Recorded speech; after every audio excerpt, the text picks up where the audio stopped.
Assalamu alaikum students. Hope you all are fine. Today we will complete exercise number 2.6. Previous lecture में हमने 2.6 के question number 6 तक किया था. हमने कॉम्प्लेक्स नंबर के बारे में पढ़ा था, क्या होता है, उसकी प्रॉपर्टीज भी और कुछ उसकी एडिशन कैसे करते हैं, उसमें डिवीजन कैसे होती है. आज हमने इसका लास्ट क्वेश्चन करना है इस एक्सरसाइज का. Solve the following equation for real x and y. और ये क्वेश्चन जो है वो लॉन्ग के लिए इंपॉर्टेंट है, इसमें से लॉन्ग में क्वेश्चन आ जाता है. तो पहला इसका पार्ट है 2 minus 3 iota x plus y iota is equal to 4 plus iota. अब देखिए आपने एक्स और वाई फाइंड आउट करना है. ठीक, अगर एक्स से मुराद है जो आपके पास रियल नंबर्स वाली वैल्यूज और वाई से मुराद है जो कॉम्प्लेक्स नंबर के साथ जो वैल्यूज होंगी वो वाई होंगी. तो आपने ऐसा अरेंज करना है कि x प्लस वाई अयोटा इधर रहे, बाकी चीजों को उधर ले जाए, ताकि एंड में हमारे पास हम कंपैरिजन करके, जैसे हमने 2.5 के क्वेश्चन में किया था, कंपैरिजन करके x और y की वैल्यू निकालें. तो हम स्टार्ट करते हैं. सबसे पहले हम क्या करेंगे, हम x प्लस वाई अयोटा को इधर रहने देंगे और 2 माइनस 3 अयोटा यहां मल्टीप्लाई हो रहा है, वहां जाके क्या होगा, डिवाइड. और हमें पता है कि अगर नीचे डिनोमिनेटर में अयोटा आ जाए यानी कॉम्प्लेक्स नंबर या अंडर रूट आ जाए तो हम उसको रैशनलाइज करते हैं. और रैशनलाइज करने का क्या तरीका है कि जो नीचे साइन होता है उसको ऑपोजिट साइन से मल्टीप्लाई भी करते हैं और डिवाइड भी करते हैं. तो सबसे पहले हम इसको सिंप्लीफाई करेंगे. 4 प्लस अयोटा, 2 प्लस 3 अयोटा और नीचे आपके पास ये फॉर्मूला बन जाएगा ए स्क्वायर माइनस बी का स्क्वायर. ऊपर आप मल्टीप्लाई करेंगे आपस में 8 plus 2 iota plus 12 iota plus 3 iota square, 4 minus 9 iota square. हमें पता है कि अयोटा स्क्वायर जो है वो -1 के बराबर है. क्यों? क्योंकि अंडर रूट -1 जो है वो अयोटा के बराबर है. तो यहां आप वैल्यू पुट करेंगे. 12 प्लस 2 14 अयोटा और यहां अयोटा स्क्वायर की जगह -1 पुट करेंगे. नीचे भी अयोटा स्क्वायर की जगह -1 पुट करेंगे. यह आ जाएगा 8 प्लस 14 अयोटा -3 और 4 प्लस 9.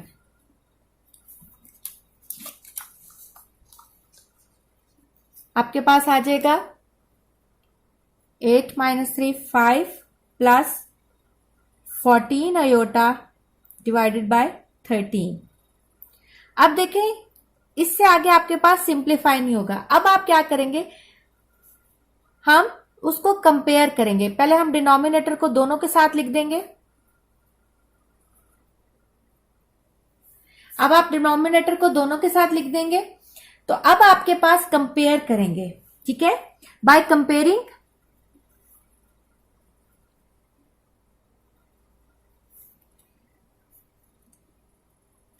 तो हम लिखेंगे by comparing the real and imaginary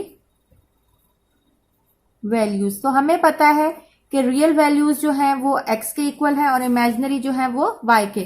तो x जो है वो बराबर हो जाएगा 5/13 के और y बराबर होगा, क्योंकि अयोटा नहीं लिखेंगे क्योंकि हम पार्ट्स की बात करें, वो हो जाएगा 14/13. तो इस तरह आपने रियल और यानी x और y की वैल्यूज फाइंड आउट कर ली. अब हम इसका सेकंड पार्ट करते हैं. 3 minus 2 iota x plus y iota is equal to 2 into x minus 2 y iota plus 2 iota -1.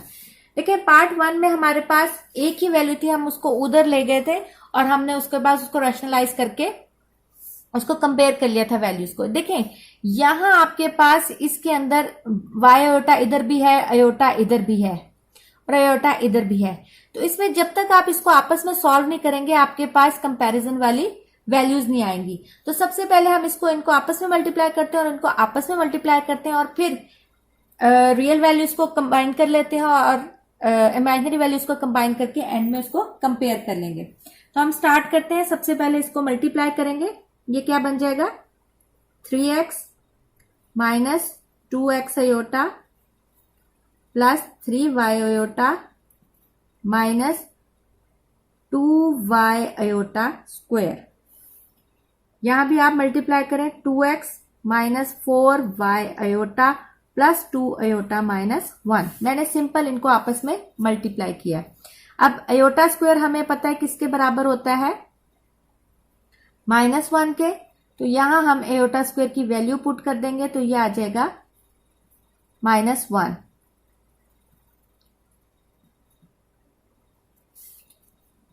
ये बन जाएगा 3x minus 2x iota plus 3y iota plus 2y is equal to 2x minus 4y iota plus 2 iota minus 1। अब आपने देखिए यहां ये real part है, ये रियल पार्ट है, यहां ये रियल पार्ट है, ये रियल पार्ट है। तो रियल पार्ट्स को इकट्ठा कर लेते हैं, 3x plus 2y। Imaginary parts को इकट्ठा कर लेते हैं,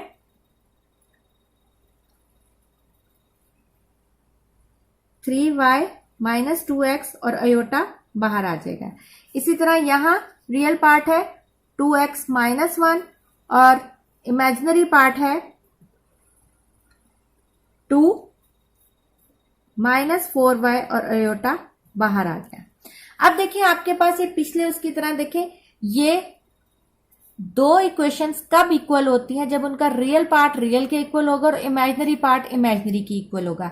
यानी अगर अब हमने x और y की वैल्यू निकालनी है तो हमें रियल को रियल के इक्वल करना पड़ेगा और इमेजिनरी को इमेजिनरी के इक्वल करना पड़ेगा। तो हम कह सकते हैं बाय कंपेयरिंग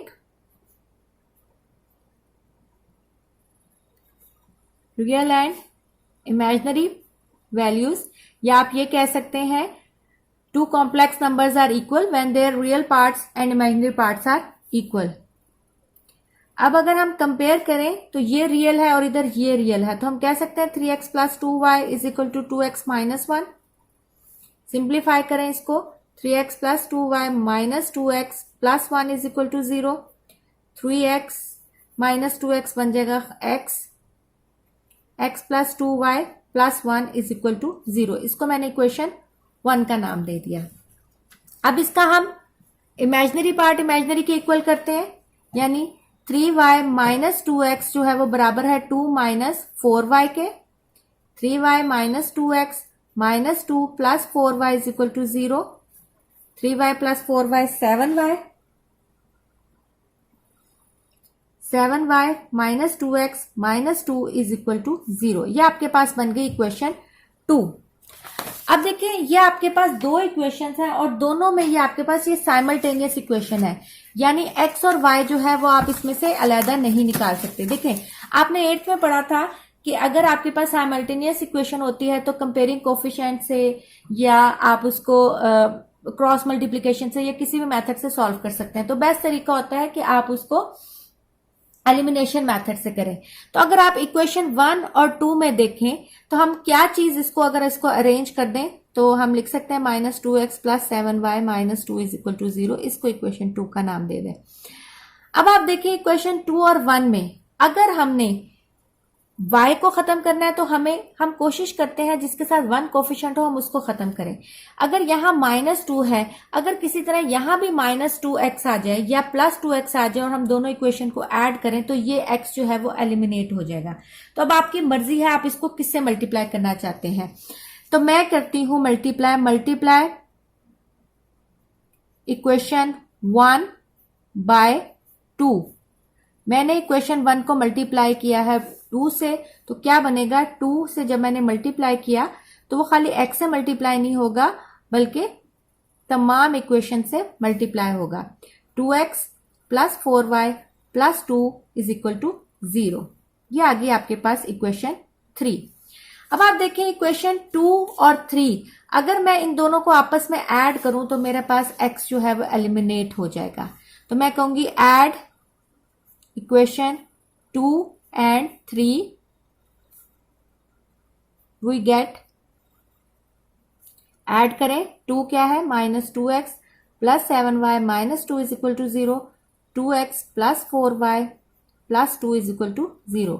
ऐड किया खत्म हो गया 7 4 11y, ये भी आपके पास कट गया is equal to 0।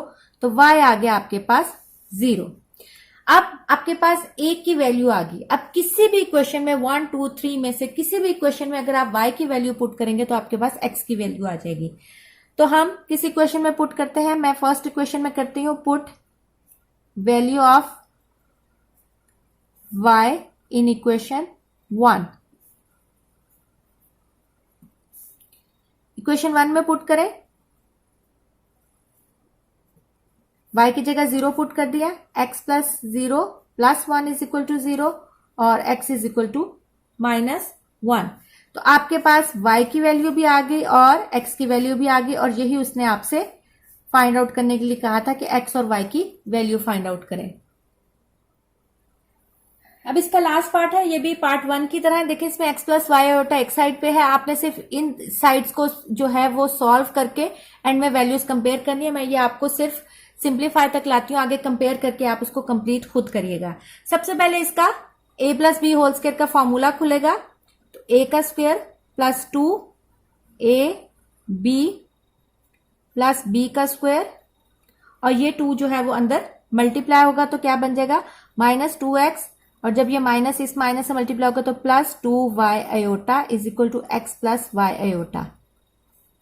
9 plus 24 iota plus 16 iota square -2x plus 2y iota is equal to x plus y iota. हमें पता है आयोटा स्क्वायर किसके बराबर होता है? -1 के, तो मैं आयोटा स्क्वायर की जगह लिख रही हूं -1। आगे आप सिंप्लीफाई करके कंपेयर कर लेंगे, तो ये 9 plus 24 iota minus 16 minus 2x plus 2y iota is equal to x plus y iota. Simplify करें, 9 माइनस 16 आपके पास आ जाएगा -7 माइनस 2x, और आयोटा की वैल्यूज जो है वो क्या हो जाएंगी प्लस 24 प्लस 2y, और ये आ गया आयोटा। अब आप इसको कंपेयर करके, वही पहले कंपेयर करके x के साथ हो जाएगा, x is equal to -7 minus 2x, x की वैल्यू आ जाएगी क्योंकि इसमें ये साइमल्टेनियस इक्वेशन नहीं है, x के अंदर सिर्फ x की ही वैल्यू है तो ये डायरेक्ट हो जाएगा। और y में भी देखिएगा 24 प्लस 2y जो है वो y के बराबर है, तो यहां से भी डायरेक्ट y निकल आएगा। तो आगे आप इसको खुद कंप्लीट कर लेंगे। अब हम इसकी रिव्यू एक्सरसाइज करते हैं। मैं आपको एमसीक्यूज सॉल्व करके साथ बताती हूँ, फिर भी कोई मसला होगा तो आप उसको पूछ सकते हैं। पहला एमसीक्यू है 27x पावर -1 माइनस 2/3। आपके पास है 27x -1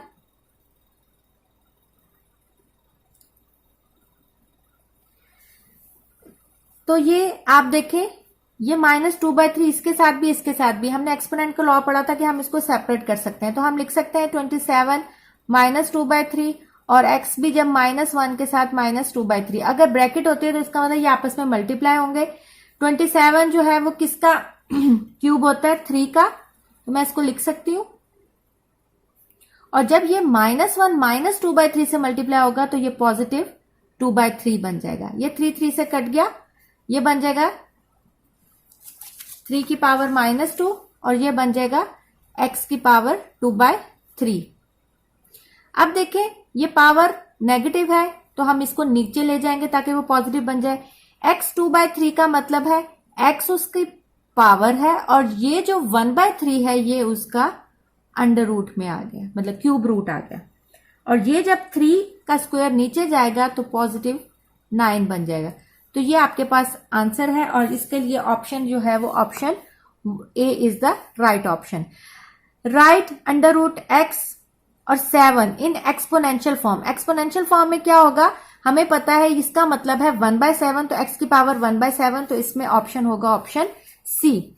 right 4 2/3 with radical sign. आपने इसको रेडिकल साइन के साथ लिखना है, तो 4 के ऊपर स्क्वायर, ठीक है, वो ऐसे आ जाएगा, और 3 जो है वो उसकी इंडेक्स ऑफ रेडिकल बन जाएगा, तो इसका ऑप्शन हो जाएगा ऑप्शन ए। अगला है in under root 35 3 the radicand is. Radicand क्या होता है? जो अंदर अंडर रूट के होता है उसको रेडिकंड कहते हैं, तो इसका रेडिकंड क्या है? 35। अगला एमसीक्यू है 25/16 -1/2। -1/2 का मतलब है कह रहे हैं, ये भी हम सॉल्व कर लेते हैं। 25/16 -1/2। -1/2 का मतलब है अगर आपने इसको पॉजिटिव करना है तो उल्टा कर लें, 16 ऊपर चला जाएगा और 25 नीचे आ जाएगा, तो ये पॉजिटिव 1/2 बन जाएगा। और हमें पता है, लॉ ऑफ हमने रेडिकल में पढ़े थे कि हम इसको सेपरेट लिख सकते हैं, 16 1/2 और 25 1/2। तो हमें पता है 4 का स्क्वायर इंटू 1/2 और 5 का स्क्वायर इंटू 1/2, ये कट जाएगा, ये कट जाएगा, तो आंसर आ जाएगा 4/5। तो इसका ऑप्शन है option b. Conjugate of 5 + 4 iota. Conjugate क्या होता है? जिसमें अयोटा के साथ का साइन चेंज होता है, ये प्लस है, तो इसका ऑप्शन सी है 5 - 4 iota. The value of iota 9 is, iota 9 की वैल्यू क्या होगी? अयोटा 9 आपके, ये हमने किया था 5th, अयोटा 9 की वैल्यू आपके पास होगी, हम निकाल लेते हैं अयोटा 9। 2 की उसमें नहीं है, सबसे पहले हम उसमें स्प्लिट करेंगे, अब 2 के फॉर्म में लाएंगे। अयोटा स्क्वायर -1 के बराबर होता है, -1 के ऊपर इवन पावर है तो पॉजिटिव हो जाएगा, तो इसका आंसर आ जाएगा अयोटा। तो इसका करेक्ट ऑप्शन है ऑप्शन सी, खाली iota. Every real number is, हर रियल नंबर क्या होता है? ये हमने उसकी प्रॉपर्टी में पढ़ा था कि हर रियल नंबर जो है वो एक कॉम्प्लेक्स नंबर होता है, और ये मैंने आपको एक इस बॉक्स से भी बताया था कि हर रियल नंबर जो है वो कॉम्प्लेक्स नंबर होता है। असल में सारे कॉम्प्लेक्स नंबर होते हैं, आगे वो रियल होता है या प्योर इमेजिनरी होता है, तो हर रियल नंबर जो है वो कॉम्प्लेक्स नंबर ही होता है। तो इसकी ऑप्शन है ऑप्शन डी। अब अगला है 9th part, real part of 2ab iota plus iota square. देखें, ये जब तक हम सॉल्व नहीं करेंगे हम इसमें से रियल पार्ट नहीं निकाल सकते, तो पहले हम सॉल्व करेंगे, फिर हम देखते हैं इसका रियल पार्ट कौन सा है। 2ab iota plus iota square, हमें पता है अयोटा स्क्वायर किसके बराबर होता है? -1 के।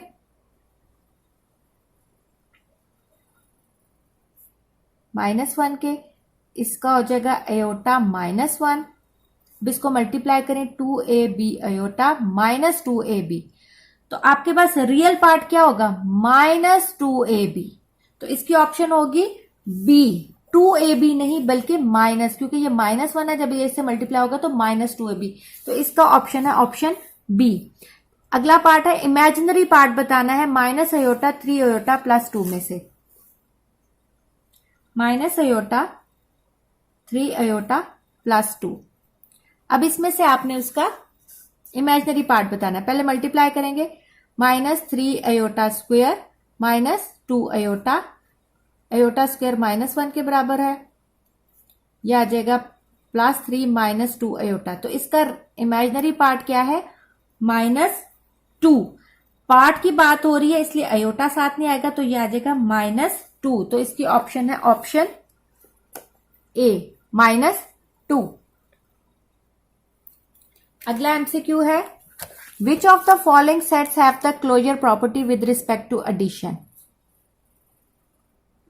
वो कहता है closure property with respect to addition जो है वो इनमें से किस सेट्स की होती है? तो 0 एक वाहिद ऐसा है जिसकी क्लोजर प्रॉपर्टी होती है विद रिस्पेक्ट टू एडिशन।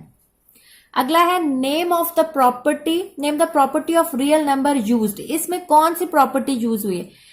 देखें, ये -√5/2 का जब 1 से मल्टीप्लाई किया तो उसकी आइडेंटिटी लूज नहीं हुई, तो ये मल्टीप्लीकेटिव आइडेंटिटी है। क्योंकि उसकी आइडेंटिटी लूज नहीं हुई इसलिए ये मल्टीप्लीकेटिव आइडेंटिटी है। अगला है XYZ belongs to R, Z is less than 0।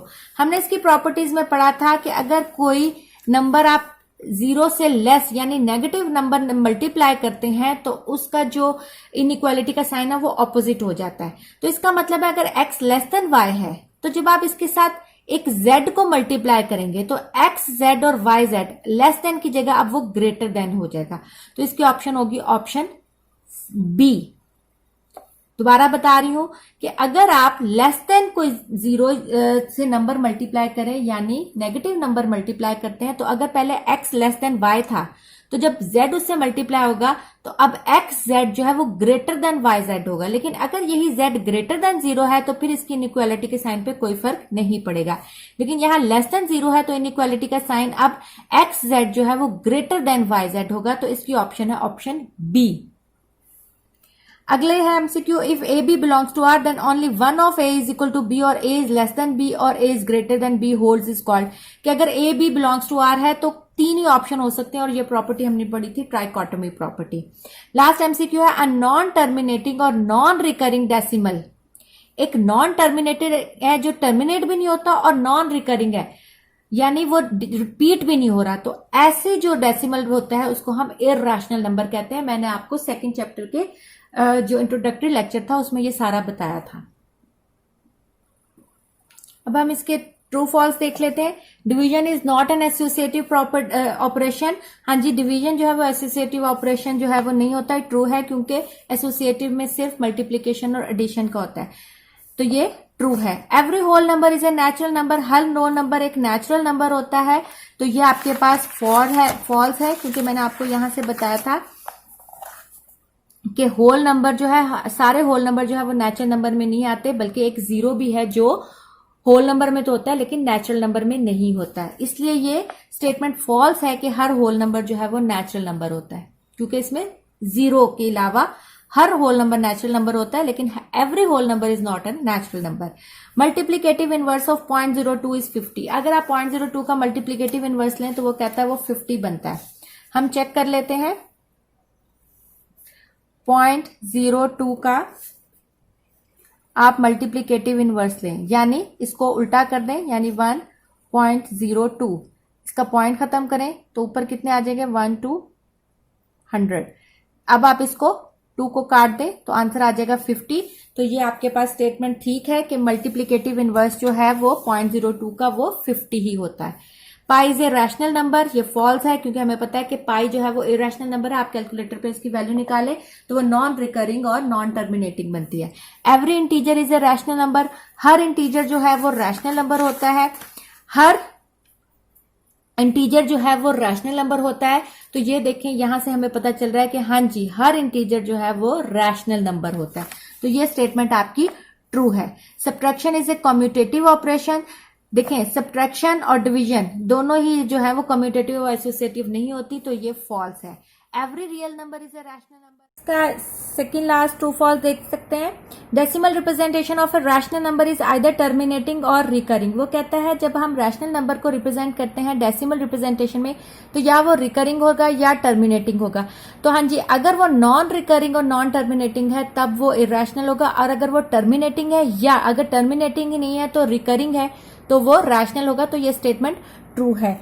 Last है 1.8 बार इज इक्वल टू 1 + 8/9। अगर आप इसको सॉल्व करें 1 + 8/9 को, तो एलसीएम लें 9 + 8 डिवाइडेड बाय 9 यानी 17/9। जब आप इसको डिवाइड करेंगे तो आंसर आएगा 1.88, जिसको आप लिख सकते हैं 1.8 बार। तो इसका मतलब ये स्टेटमेंट ट्रू है कि 1.8 बार जो है वो बराबर होता है 1 + 8/9 के। अब हम इसका क्वेश्चन नंबर 3 करते हैं। Simplify the following. इसका पार्ट 1 है 81y - 12 x - 8 √4। तो √4 का मतलब है, अगर हम इसको लिखें 81y - 12 x - 8 यानी इसकी पावर 1/4 है। तो ये 1/4 सबके साथ इंडिविजुअल आ जाएगी। 81 1/4, y - 12 1/4 और x - 8 इंटू ब्रैकेट लगा दें या इंटू लिखते हैं 1/4। 81 अगर आप इसके फैक्टर्स बनाएं तो 3 की पावर 4 होता है। आप इसके फैक्टर्स बना के देख सकते हैं। ये कट जाएगा 4 3, तो ये बच जाएगा y - 3 और ये भी कट जाएगा, ये बन जाएगा x की पावर -2 और ये 4 4 से कट गया। अब देखें, ये पावर्स दोनों नेगेटिव में थी, तो हमने कोशिश करते हैं कि हमारे पास एक्सपोनेंट अगर नेगेटिव में है तो हम उसका जो है डिनोमिनेटर में है तो उसको न्यूमरेटर में ले आए, अगर न्यूमरेटर में है तो डिनोमिनेटर में ले आए, यानी उसका रेसिप्रोकल ले लें। तो इसका मतलब है, तो ये x जो है वो नीचे जाके पॉजिटिव x स्क्वायर हो जाएगा और ये y - 3 नीचे जाके y³ हो जाएगा। इसका पार्ट 2 आप खुद करेंगे, पार्ट 3 भी खुद करेंगे। इसका पार्ट 4 मैं करवा देती हूं और ये आप लोगों की प्रैक्टिस है। इसका पार्ट 2 एंड पार्ट 3 आप खुद करेंगे और question number 3 do it yourself. मैं इसका 4th पार्ट करवाती हूँ। अब देखें यहाँ भी x है, यहाँ भी x है, तो बजाय ये कि पहले हम ब्रैकेट खोलें, हम पहले इनको आपस में ऊपर नीचे सॉल्व कर लेते हैं और उसके बाद ये 2/5 को उसके एक्सपोनेंट के साथ मल्टीप्लाई करेंगे। तो सबसे पहले 32 जो है उसके अगर आप फैक्टर्स बनाए तो 2 की पावर 5 बनता है। x यहां -6 है और नीचे वाला जब x का 4 वो ऊपर जाएगा तो ये प्लस में है, तो ऊपर में जाके क्या हो जाएगा -4। y -4 है, जब ये y ऊपर जाएगा तो ये -1 हो जाएगा। z ऊपर 1 है, नीचे वाला -4 है, ऊपर जाके +4 हो जाएगा। और जब आप 625 के फैक्टर्स बनाएंगे तो वो बन जाएगा 5 की पावर 4। सिंप्लीफाई करें, 2 की पावर 5, x -10, y -5 और z 5 की पावर 4। अब आप इसको सिंप्लीफाई यानी 2/5 ब्रैकेट खोल के इसके साथ कर सकते हैं। हम कर सकते हैं 5 into 2/5, x -10 into 2/5, y -5 into 2/5, z 5 into 2/5 और इसी तरह डिनोमिनेटर में 5 4 इंटू 2/5। ये से कैंसिल आउट हो जाएगा, 5 2 1। सिंप्लीफाई करके क्या बनेगा, 2 की पावर 2, x की पावर -4, y की पावर -2 और z की पावर +2 और नीचे आपके पास आ जाएगा 5 की पावर 8/5। ठीक है, अब जो आपके पास नेगेटिव चीजें हैं उनको नीचे ले आएंगे। लेकिन देखें 5 की पावर 8/5, 8/5 को हम जो है इसको तोड़ के इसकी फ्रैक्शन में लिख सकते हैं। कैसे, पहले हम इसको सिंप्लीफाई करते हैं फिर देखते हैं। 2 की पावर स्क्वायर यानी 4, ये नेगेटिव है, इनको नीचे ले जाएंगे। ऊपर पॉजिटिव क्या है, सिर्फ z स्क्वायर। ये x -4 नीचे जाएगा तो x4, y -2 नीचे जाएगा तो y स्क्वायर। अब अगर आप देखें तो 5 के ऊपर 8 की पावर -5 के ऊपर 8/5 है।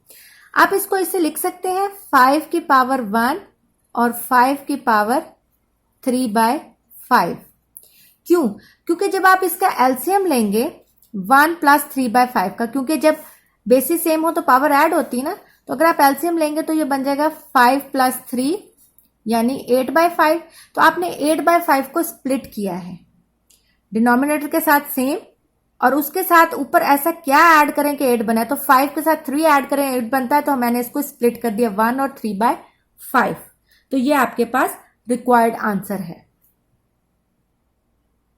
अब हम इसका क्वेश्चन नंबर 4 करते हैं। इससे रिलेटेड एक क्वेश्चन हम 2.4 में कर चुके हैं। Simplify 216 2/3, 25 1/2 divided by 0.04 power -3/2।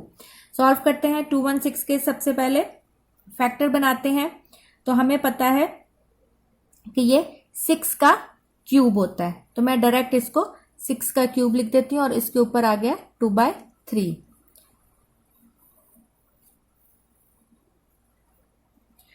25 हमें पता है 5 का स्क्वायर होता है और इसके ऊपर आ गया 1/2। 0.04 के ऊपर -3/2 है तो हम इसका रेसिप्रोकल लेते हैं 0.04 3/, अब पॉजिटिव बन गया।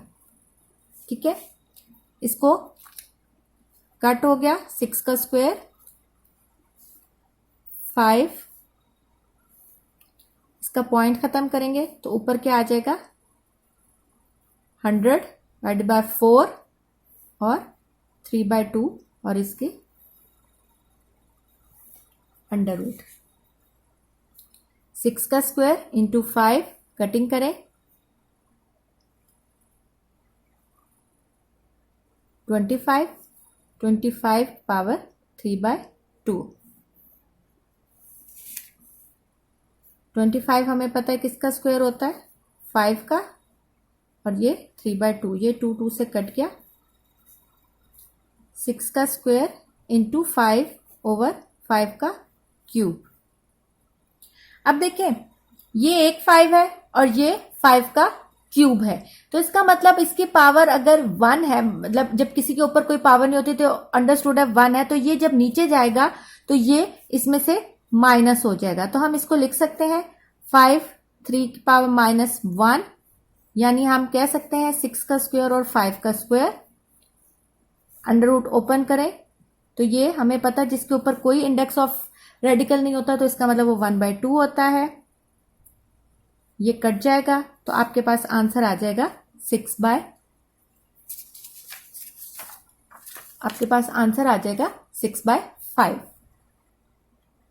अब इसका क्वेश्चन नंबर 5 देखते हैं। Simplify a p over a q और p plus q a q a r over q plus r plus 5 a p dot a r over p a minus r. इससे related भी एक question हम 2.4 में कर चुके हैं, लेकिन हम करते हैं सबसे पहले हम ब्रैकेट के ऊपर वाले खोलने से पहले ये बेसिस सेम है, तो जब ये इनकी पावर जो है वो क्या हो जाएंगे, सब्ट्रैक्ट हो जाएंगे, क्योंकि ये डिवीजन में है। तो हम लिख सकते हैं p माइनस क्यू और बाहर है p प्लस क्यू। इसी तरह a q माइनस आर और बाहर है q प्लस आर प्लस 5, और ये आपके पास मल्टीप्लाई में हो रहा है यानी बेसिस सेम है, तो हम लिख सकते हैं a p प्लस आर और इसके बाहर है p माइनस आर। अब हमने ये, मैंने आपको पिछली दफा सारा स्टेप करके दिखाया था, लेकिन ये आप डायरेक्ट भी कर सकते हैं कि ये a माइनस बी और a प्लस बी है, तो ये बराबर है p square minus q square यानी a square minus b square के into a q square minus r square plus 5 a p square minus r square के।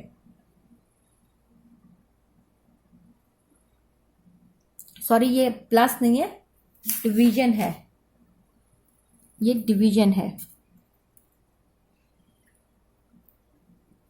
ये डिवीजन में है।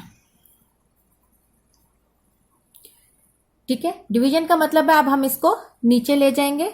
a p square minus q square a q square minus r square over 5 a p square minus r square.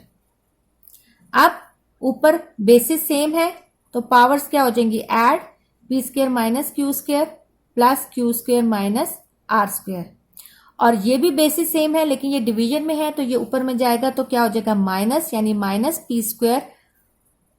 अगर आप direct लिखेंगे तो आप लोग साइन की मिस्टेक कर देते हैं, आप पहले माइनस का साइन बाहर लाएं, माइनस आर स्क्वायर लिख दें और फिर ब्रैकेट ओपन करके करें, और अगर आपका इतना कंट्रोल है तो आप उसको डायरेक्ट भी कर सकते हैं।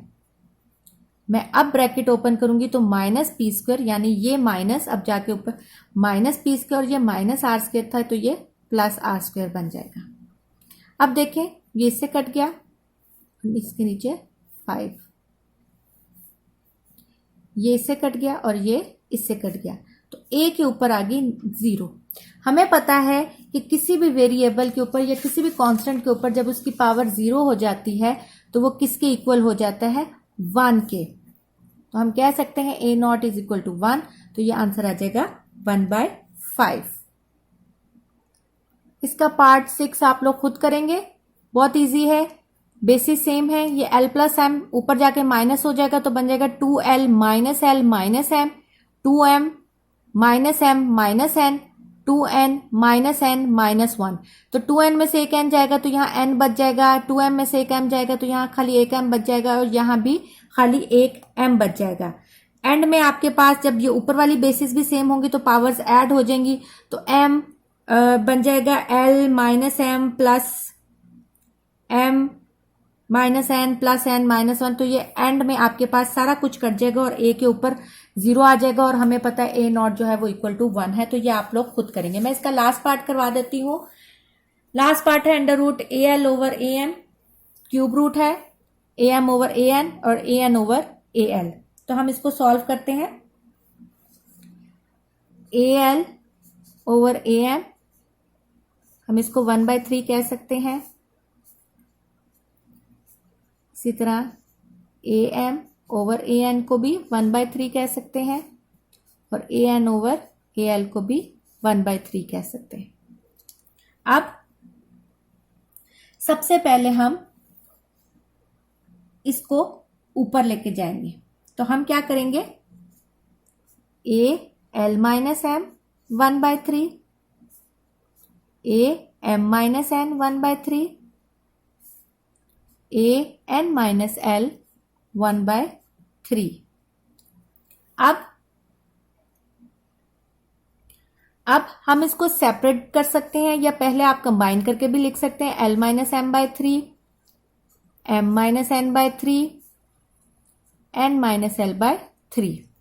अब इसको सेपरेट भी कर सकते हैं, l by 3 minus m by 3, m by 3 minus n by 3, n by 3 minus l by 3।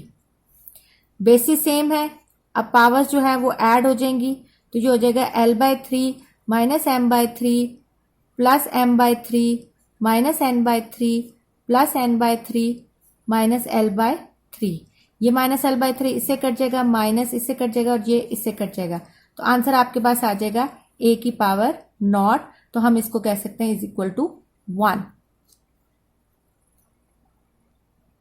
इसको आप दूसरे मेथड से भी कर सकते हैं कि पहले सबको कंबाइन कर लें, क्योंकि सबके ऊपर एक ही रेडिकल है तो हमें पता है कि हम उनको अगर अंडर रूट में अलग कर सकते हैं तो उनको कंबाइन भी कर सकते हैं। आप उस मेथड से भी कर सकते हैं, जो आपको इजी लगता है आप उस मेथड से कर सकते हैं। इस तरह स्टूडेंट्स हमारे पास सेकंड चैप्टर एंड हो गया। होप कि आपको इसकी एक्सरसाइज भी समझ आई होगी और इसके सारे क्वेश्चंस भी समझ आए होंगे। और अगर फिर भी आपको इसमें कोई इश्यू होता है तो आप मुझसे कमेंट्स में पूछ सकते हैं। इंशाल्लाह हम नेक्स्ट लेक्चर में चैप्टर नंबर 4 स्टार्ट करेंगे। ओके स्टूडेंट्स, अल्लाह हाफिज।